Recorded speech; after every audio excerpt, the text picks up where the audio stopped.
Went over a friend's house to eat, and the food just ain't no good.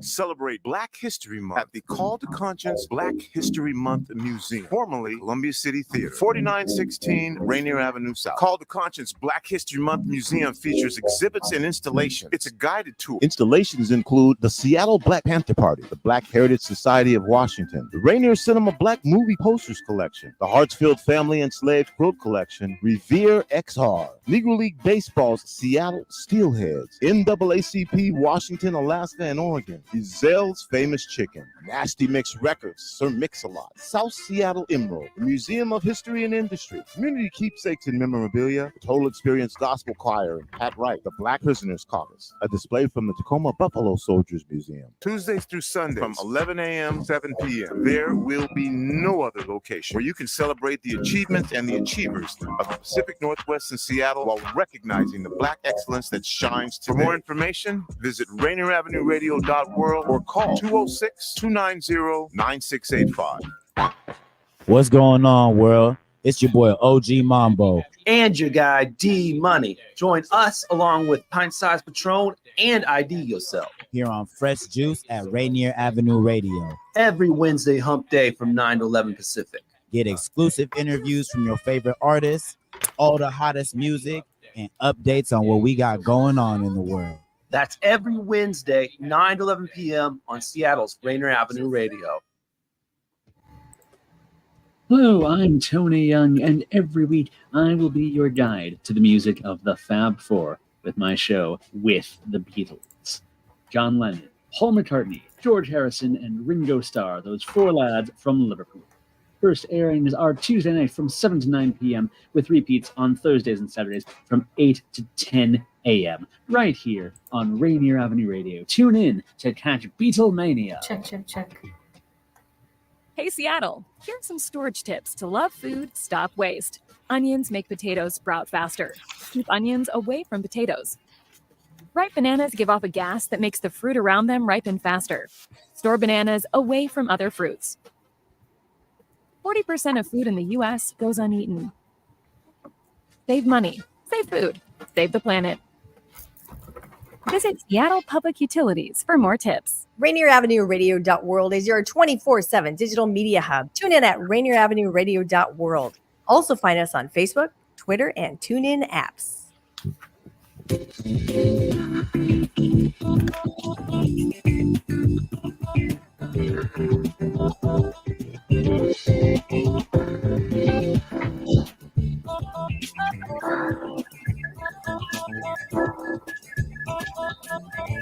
Hello, everyone. Can you hear me? Yes. Great. I can hear you. Great to be here today. And, I have some problems going on with my speakers, but I'm going to go as best as I can. Great. Thank you for joining us today. Here we are. Okay, there. Is that your yard? Yes, this is my yard. This is my backyard in the I think the late fall. Let me move around a little bit. Late fall. Yes. Okay, I was going to say that's what it looks like right now. Wow. No, this was a while back. But this is what we're looking forward to. No snow. Right now, it's a giant winter wonderland. It is really? like snow everywhere. It's about 55 degrees, 52 degrees, but there's snow everywhere.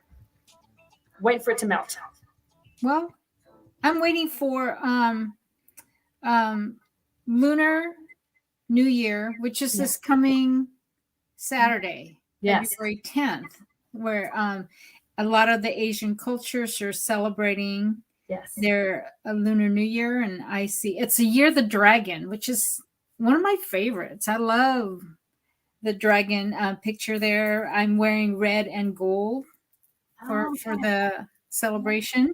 Wow. I need to get a dragon on here. I'd like to go to Dim Sum. Okay. This weekend, maybe. Yeah. Yes. Yeah. So what else? We're going to be talking about it's New Year. Yes. We are looking at new beginnings. Maybe it's a new beginning of a home for you. There's a lot of things you've been thinking about in the past year. Now's the time. It's right before the big burst of spring, the spring market. People are gearing up right now to sell their homes. So I'll be talking about sellers and what we need to do adding on to what we talked about last week about getting your yard ready. Now let's take a look at the inside, and then Tina will talk about buyers who are getting ready to buy a home. So things you need to do to prepare. There's a lot of stuff going on, and we are busy. Yes, historically, February, March are some of the two biggest months of the year in order to sell a house and for people to buy. So that's why we're getting geared up. This is the beginning of February, and if we can get everything in order right now, by the time we want to sell our house, everything will be smooth. We'll get the best price. We'll find the best house to move to very quickly. Yeah, there's a lot of people getting ready because kids are going to be out of school soon. They want to get everything situated so when they can probably start packing up now, go on a summer vacation, and then come back to the new home where you've been working on all summer to get that ready, and you'll be ready to go to school, not be looking around for a house in the fall. Do it now. And interest rates, I believe, are staying in the low 6s. And I don't know. I don't have market updates for you today. I don't know if Tina is going to talk about rates. No, I'm glad that you brought that up. I'm not going to bring up rates per se, but we did get a notification saying that Fannie Mae and Freddie Mac are predicting that the rates are going to go to the 6s by the end of the year. So it's a very good time to get started. 6 isn't the best, but it's better than what we have. And as far as the FHA is concerned, the FHA rates are they're always historically lower than conventional. And right now they're nearly a whole point difference between a conventional and an FHA rate. Oh, wow. So, I mean, it's still a very exciting time. If you can buy a house right now and not worry about the interest rate later on, the interest rates will go down. You can refinance, buy the house now before the market gets crazy. There's so many options out there that Tina has for you. So there is inevitably one that'll fit your needs. So you need to call her. What do we want to start with? You want to do the buyers? No, you go ahead and start with the sellers. Okay. Sellers. We talked about getting the outside of your house ready. Now let's have a discussion about what's happening to the inside of your home. We talked a little bit about decluttering. There's a lot of people who are moving have had a number of things that they've stored or hoarded or whatever added to the decor of their home. This is a great opportunity to get rid of some of that stuff. Come on. I lived in my house for a number of years in Sammamish, and when we moved, I got rid of so much stuff. And I don't know, I had baby stuff that I kept for my kids. There's a few memorable things, but come on. When I get the 2 daughter-in-laws coming into the fold, are they going to want my kids' old crib, bassinet? No, they want new stuff. Probably not. Probably. So as sad as it made me, I had to get rid of a lot of kids' stuff. And my younger son, Kyle, I asked him to get rid of, here's a couple bins for you to go through. Take a look at all the stuff that I've saved. What was it? Recycling is coming the next day. So whatever you don't want, throw it in the recycling. And then I asked him about it later that evening, and he says, oh yeah, I took care of everything. And the next day I took a look to see what was left. He dumped all bins into the recycling. And I thought, no, all your artwork, all your stuff that I saved, you didn't save any of that. He goes, no, I don't need it. Not that you don't need it. It's like, think about memorabilia, son. That's why I saved it. I'm trying to forget, Mom. I'm trying to forget. Oh, so, as sad as it makes me, we had to get rid of toys and all kinds of stuff, books. Now's the time. Declutter your house. Get rid of all the clothes that, you think you're going to wear again in the future. It's going to come back into trend. No. Nope. Nothing's going to come back. Just forget it. You can always buy it. If you can replace something for a minimal amount Just do it. Get rid of this old stuff and move on. Yeah. Right. Yep. A collection of 3 or 4 sets of dishes. Get rid of it. Have you been over to my house? What's going on? Yeah, it's like all the stuff that you collected from college dorms. Yeah. You know, the salt and pepper shakers, the mission match silverware. Get rid of it.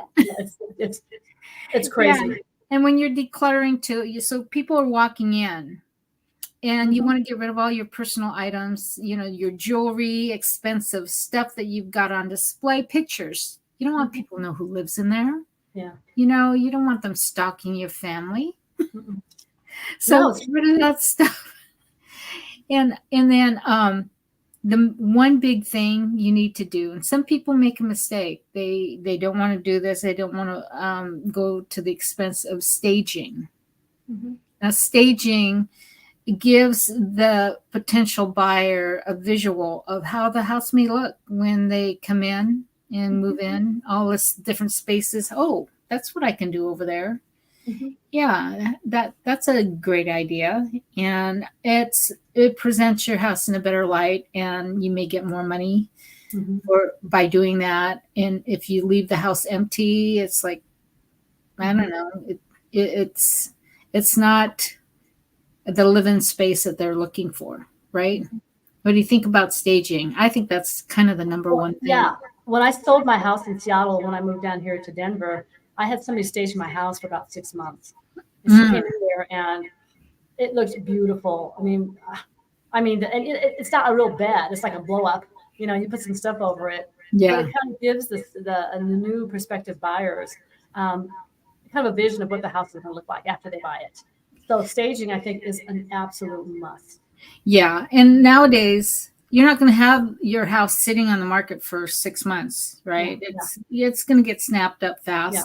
You may get a higher dollar figure because you've staged it nicely. And just remember, if you have kids with you, don't have them jumping around on the bed. Sometimes those beds are not actual beds. It could be bins with a piece of wood over it and then, you know, bedding on top of that. Yeah. Oh, yeah. And I've heard of someone jumping on the bed backwards, fell right to the floor because there was a gap right in between, you know, the staged bed. Gosh. So, yeah, don't try out the beds. But, you know, just take a look and see how beautifully done it is. And staging is, you know, it brings in the colors. We've talked about last week about having neutral walls, ceiling, you know, and then staging will bring in the colors. Here's the potential of this room being more of your Seahawks room, for example. Yeah. Or your Denver Broncos room over here. But yeah, the staging will do that, and it gives it a good visual. And then, but what you need to do is, let's see, what was I thinking of? Make repairs. If there are windows that have broken seals, maybe cracks, and then door frames that are all crazy, ripped up because your big dog has always tried to get out, you know, don't want to be in the house. So they ripped up the door jamb, you know, things like that you need to kind of fix. Absolutely. Right? Broken tile. And just know that one thing you don't need to put any big expense on is redoing rooms, remodeling an entire kitchen, because, you know, the next buyers, they're going to say, why do they do this? You know, they should have just left it alone. I could have done something else that I want to do.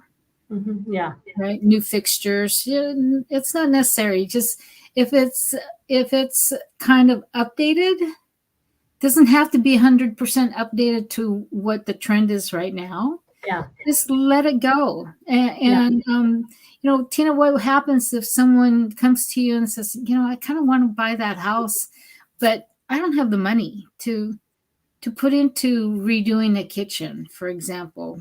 Yeah. What would your suggestion be to those people? Well, if the kitchen is really dilapidated and it's just ugly, a lot of times you can ask the seller, hey, can you up the price of the house or something? Or can you lower the price of the house by $10,000? Or can you up the price of the house by $10,000 and then give me a gift of $10,000? You can always renegotiate with the client. A lot of times if a house is perfect, you're going to go in at asking price, if not above. But if a house is kind of ugly, you can use it to your advantage and say, hey, listen, I can't live like this.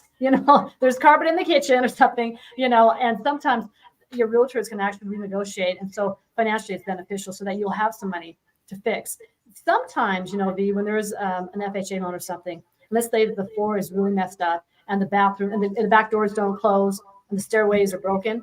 A lot of times an appraiser would say, hey, listen, this house is worth $600,000, but you have to fix the steps. You have to fix the floor. You have to, fix whatever. And the seller is obligated to actually fix those items before you even move in. So you don't have to pay for it. So there's all types of way negotiating. Basically, if you really like the house, make an offer on it and see who can fix or what you can do to move your money around to get that house. Mm-hmm. Yeah. I mean, like some people, they've been behind on their payments for 7 months. They don't have the money to fix the bathroom or to fix the doorway before they sell it. And they just don't have the money. Mm-hmm. So they can raise the price of the house and give that $10,000 back to the buyer. They can move around. So if your seller is got a lot of money, blah, blah, blah, you can tell them fix this right now. So you just kind of get a feel. Mm-hmm. Yeah. Yeah. There are things that are a must to fix, like, leaking things. Plumbing is bad, or electrical is, you can see wires sticking out of walls and stuff. That kind of stuff. The seller, you need to take care of that because you don't want any safety hazards, like bad electrical boxes and plumbing. You don't know what's in the crawl space. Oh, Lord, you got a lake down there. And creatures living in it. Think what a name. But the thing is, when you sell your house, people assume it's livable. It's got to be livable. I mean, the bathroom doesn't work. If the kitchen doesn't work, there's an issue.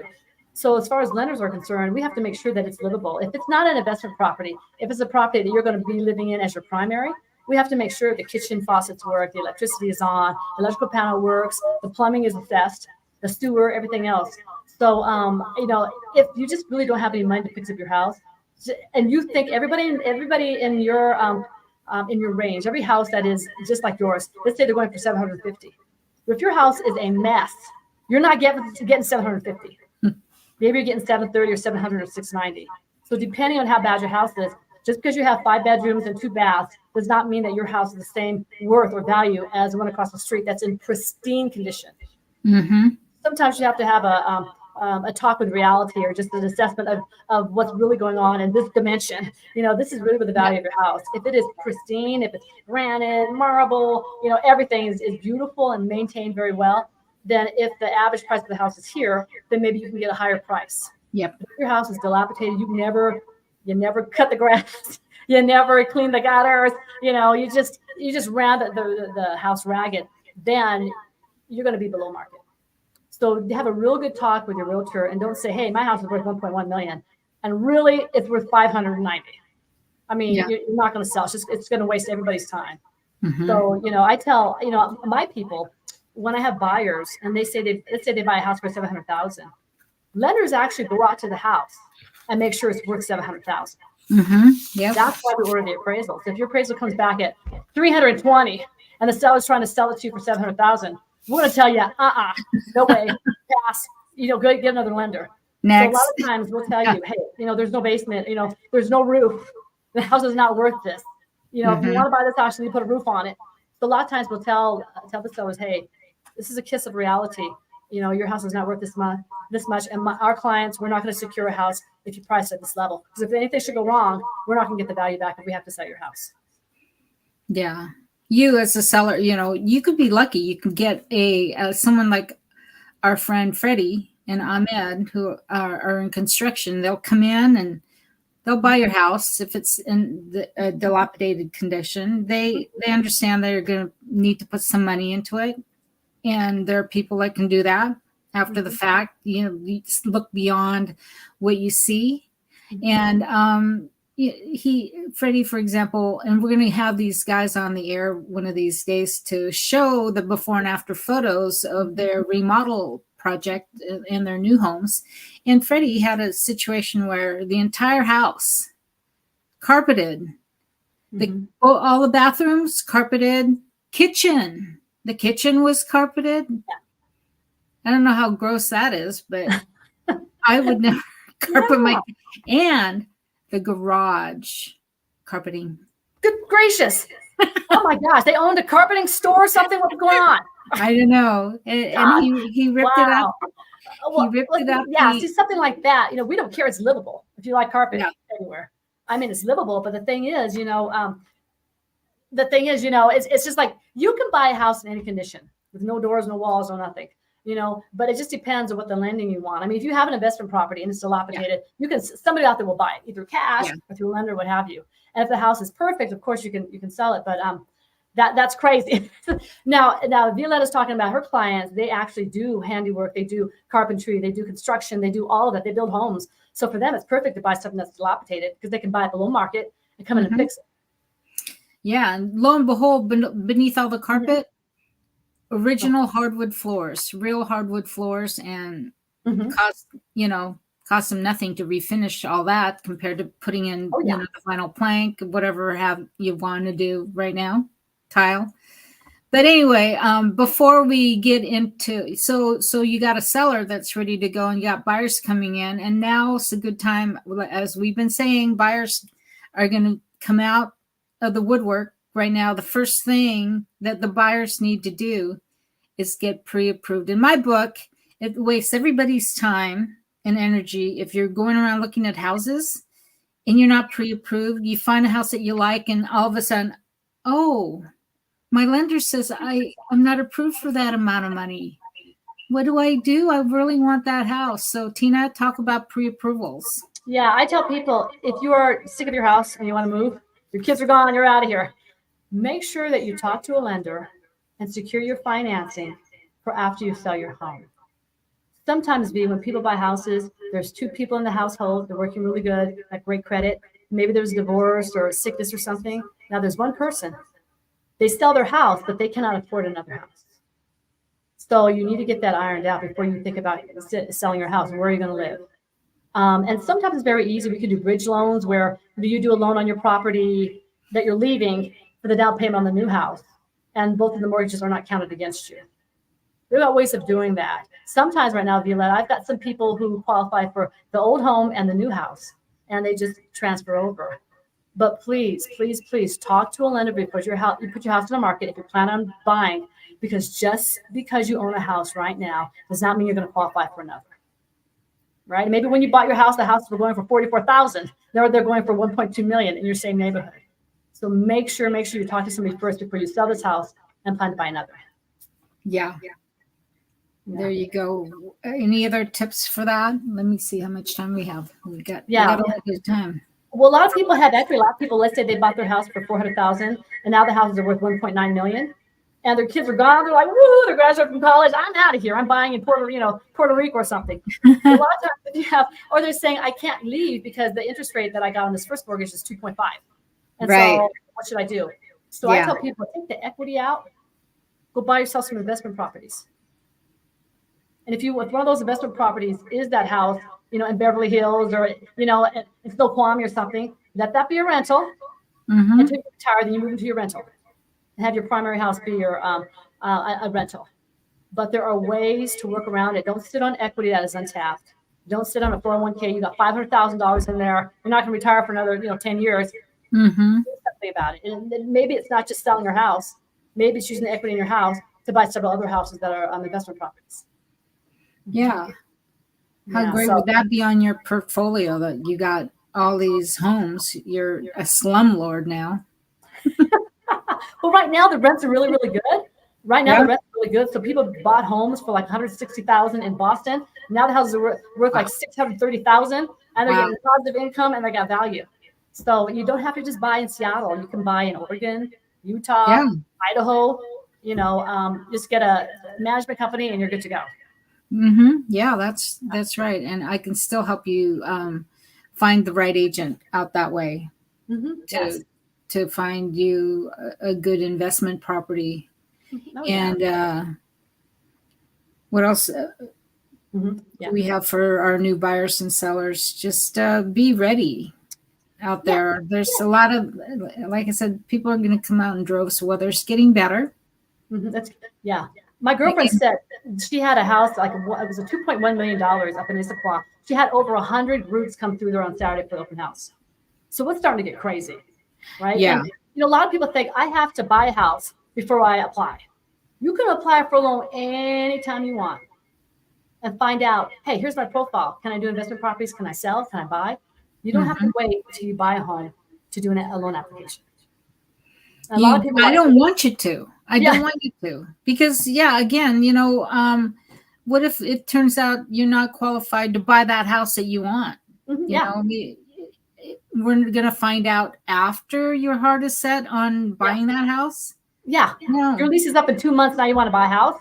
You don't know what your credit's like. 6 months out, do a loan application to see what's going to happen in 6 months from now. Yeah. Tina will scrub your credit. You need to. She's got people that'll help you. And there are so many programs right now, folks, that whoever you are, Tina can get you in a house. Oh, yeah. And it's funny because there's a lot of military families in Washington State, and a lot of people have leases on their properties and their vets or their active military. They think that they're tied into their lease. A lot of times, landlords for military will let them out of their lease. So then why wait? Yeah, and if you're in military, so let me ask you this, Tina. Assumable loans for VA loans. Yes. Is it just vets or can I'm not in military or anything. Can I assume a military? No. Only VA to VA, but FHA you can. So I have somebody right now, and I think I did their rate like at 4%, 3.75 a couple of years ago. And then a family member passed away. So the people living there now are assuming that loan at like 3.5%. So if you find a house that has FHA financing, ask what the financing is on the house you want to buy. If it's FHA financing, you can just jump in there and assume that lower rate. Doesn't have to be a VA. No. Only VA loans go to VA. But FHA to anybody. So everybody, let's find out. FHA, assumable loans. That's a good deal right there. 3%. Oh yeah. In the threes. Shoot. So I guess it's time, but we've got some announcements. Do you want to read the announcements? Okay. I just want to remind everybody that the Columbia City Theater is presenting the Call to Conscience for Black History Month. And so during the month of February, the public can go to the museum from 11 a.m. to 7 p.m. every day. Check out all the various exhibits that depict a very important part of our history here in the Northwest, donated by members of the community. And look at all the different things happening. Well, it looks like Nasty Nest Records will be holding a reunion on February 16th at 6 p.m. at the Columbia City Theater. I know Nestor from way back in the day, 1983 or so. So shout out to Nasty Nest. So, but that should be a fun party. I wish I were there. Oh gosh, yeah. National League Girls and Boys Championships this Friday, and girls at 6 p.m. and boys at 8 p.m. All right. Is that it? That's all I got. So thank you, folks, for joining us today. I'm Violeta Strash with Coldwell Banker Danforth. And I'm Tina Lombard with Bank of England. See you next week at 2:30. Bye-bye. Bye-bye.